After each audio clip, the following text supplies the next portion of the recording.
guys, what's up? I wanted to come on for a minute and talk to y'all a little bit about the Sebastin Rogers case. Remember, allegedly, in my opinion, these are my thoughts, my theories, my speculation, my free speech. Y'all's comments, y'all's and y'all's alone, not to reflect the channel. We do our research together. My firewood's wet. I didn't have time to do nothing. Just got off. I wanted to come on for a minute and talk a little bit about this interview. That first interview. I went back and don't know why they were laughing so much and all these things. I'm trying to figure all this out because whatever they're doing now by trying to switch is not working. And usually, I mean, from their first interview, you could tell they were guilty, right? You could see it. They never really, she never really, or they never really talked about what Sebastin liked, where he might be.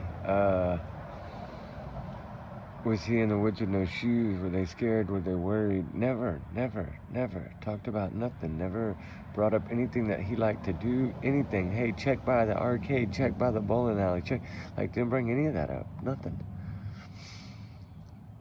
And they basically, I mean, they laughed when they asked the question of if he comes home, right? Like, he's gonna have more friends than he ever thought. I mean, really? You think that? Yeah, I mean, I gathered everything they said was past tense anyway. I mean, they didn't really talk about much other than they just had a blank look on their face, like they were still in shock from what happened or what they did. And it's heartbreaking, it is, and that's why I think from the very beginning everybody saw foul play. Just try to figure out the motive and then where they could have put him. You know, it's very, very heartbreaking because really all the miles between those two areas where he was working in there. I mean, I still think that he was there. I think he might have even left that night at 9, and that's what the phone call. I don't know. I'm trying to figure things out. How in the world? I mean, I think he was there somehow. I think either Terry was up there, the camper, and Kathy was at their house. Something had to go because only other way it would be is if something happened and then that truck that was there was actually Chris pulling up, and that's when the Wi-Fi pinged. I don't know.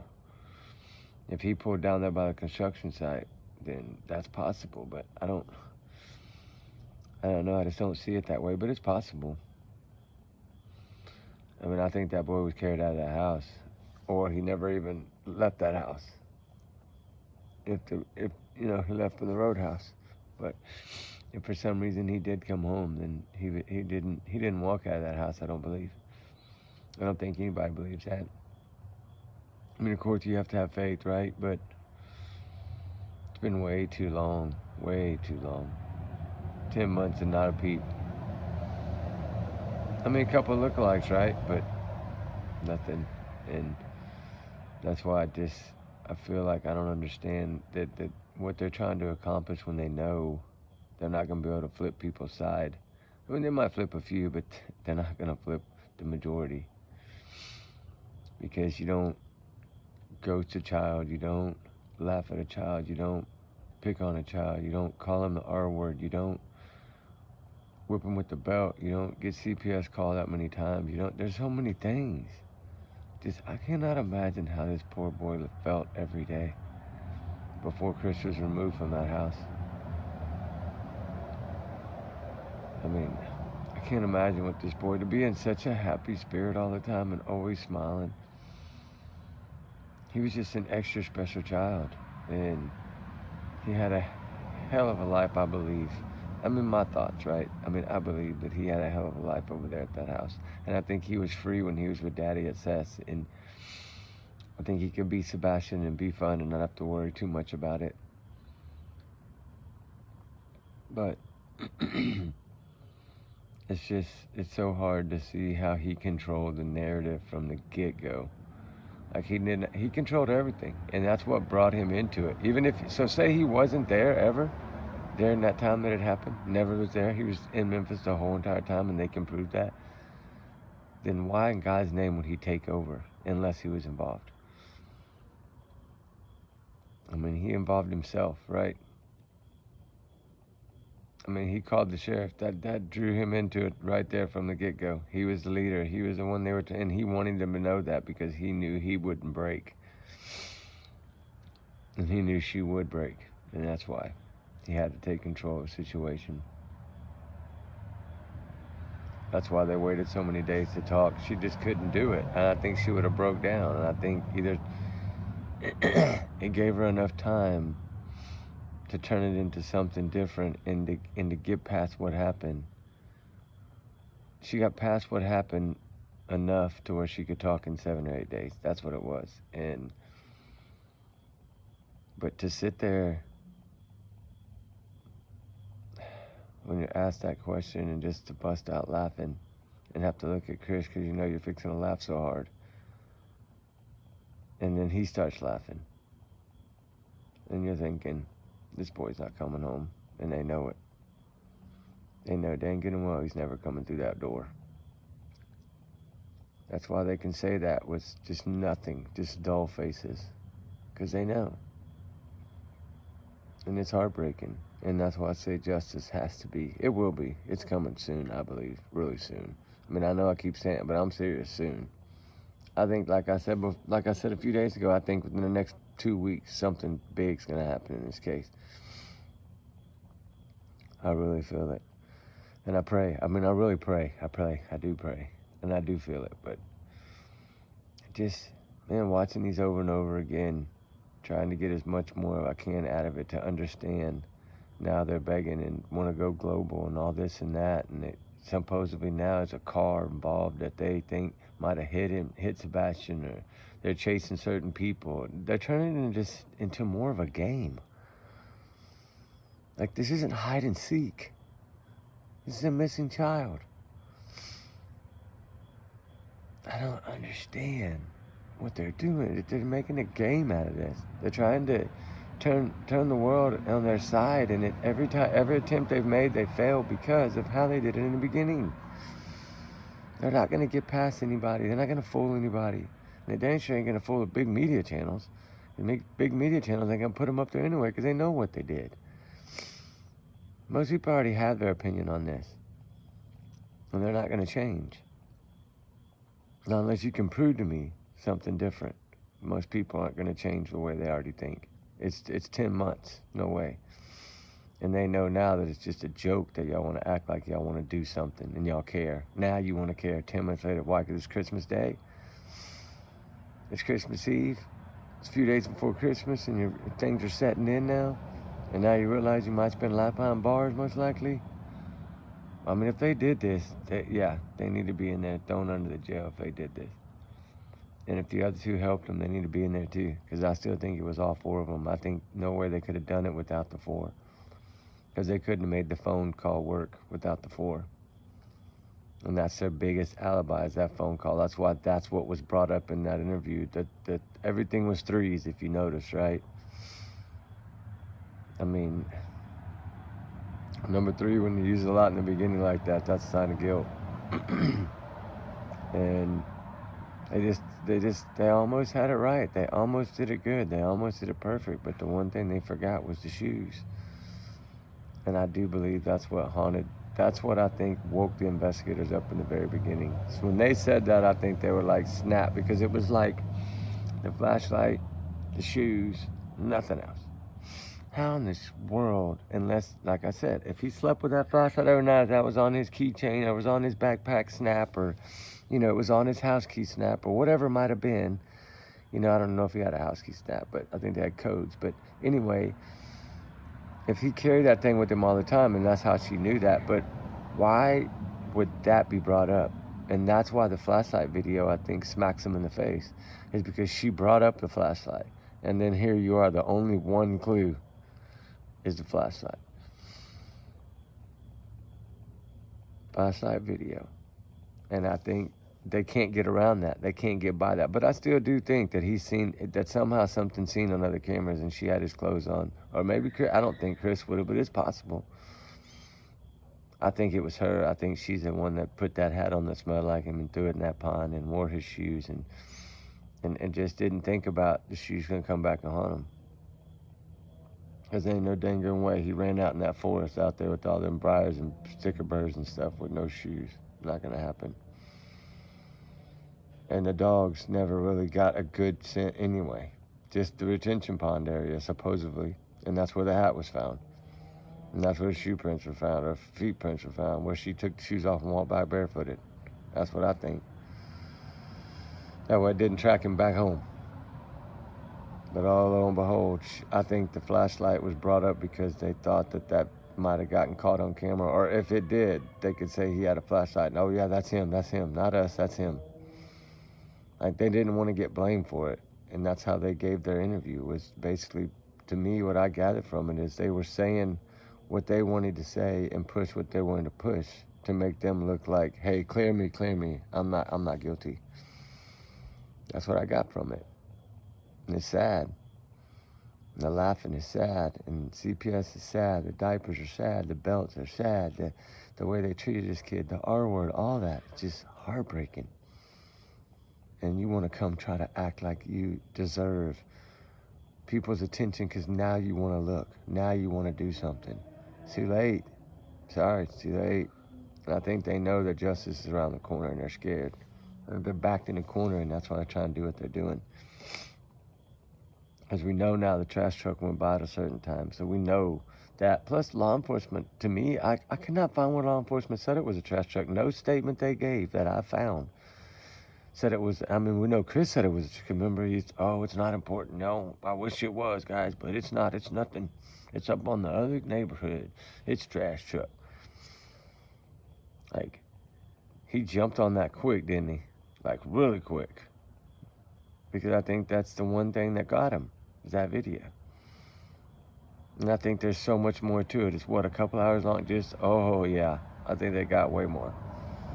Way more. I think they can tell exactly how long that vehicle was there, and I think that's why maybe they didn't erase that car from the silver alert in the beginning, or that amber, remember when it said about, maybe they forgot to take that part off because they really did think there was a car involved because of that video. I don't know.